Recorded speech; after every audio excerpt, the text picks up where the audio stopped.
हरे कृष्णा, राधे राधे। आज हम सुनेंगे कार्तिक मास में सुनी जाने वाली धर्मराज और बुढ़िया माई की कहानी।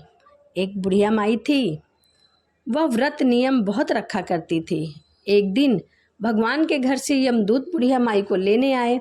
बुढ़िया माई यमदूत के साथ चली गई। आगे गहरी नदी बह रही थी। बुढ़िया माई डूबने लगी। तब यमदूत ने पूछा, माई गाय दान किया है क्या तुमने? बुढ़िया माई ने मन में गाय माता का ध्यान किया और गाय माता वहां उपस्थित हो गई। तभी बुढ़िया माई ने गाय की पूंछ पकड़कर नदी को पार कर लिया। कुछ आगे गई तो बहुत सारे कुत्ते काटने के लिए बुढ़िया माई को दौड़ने लगे। तभी यमदूत ने पूछा कि बुढ़िया माई, क्या तुमने कभी कुत्ते को रोटी दी है? तभी बुढ़िया माई ने मन में कुत्ते का ध्यान किया और कुत्ते वहां से चले गए, क्योंकि बुढ़िया माई ने गाय भी दान किया था और कुत्ते की रोटी भी खिलाई थी।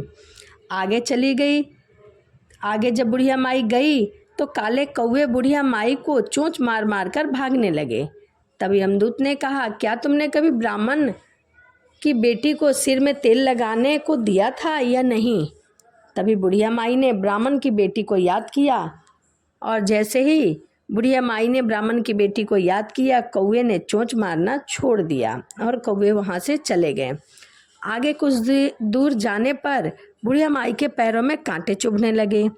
यमदूत ने कहा, क्या तुमने कभी चप्पल दान किया है? बुढ़िया माई ने याद किया तो उसके पैरों में अपने आप चप्पल आ गए। आगे चलती गई। चलते चलते चित्रगुप्त जी ने यमदूत से पूछा कि आप किसको ले आए हो?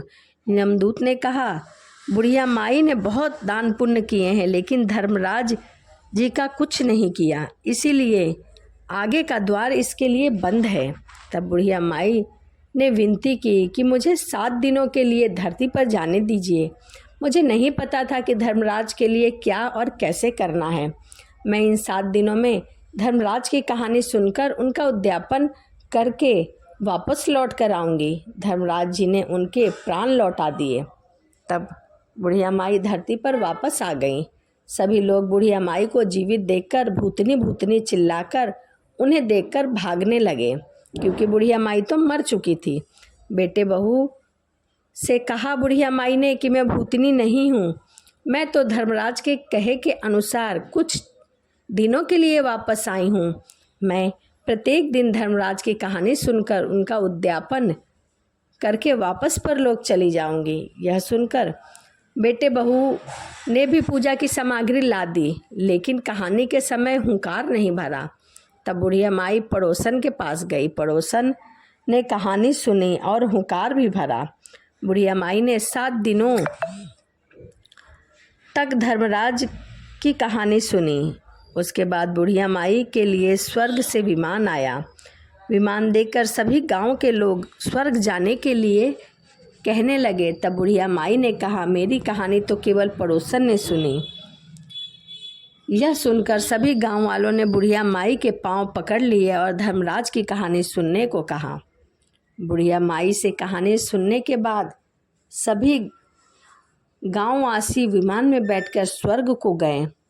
सभी गांव वालों को देखकर धर्मराज ने कहा, मैंने तो केवल बुढ़िया माई के लिए विमान भेजा था, परंतु इतने लोग कैसे आ गए? तभी बुढ़िया माई ने कहा, मेरी कहानी इन सभी ने सुनी है, इसीलिए मेरा आधा पुण्य इनको दे दो और स्वर्ग में वास भी दो। तब धर्मराज ने भी सभी गांव वालों को स्वर्ग में वास दे दिया। सो हे धर्मराज जी, जैसे बुढ़िया माई को स्वर्ग दिया वैसे सबको देना।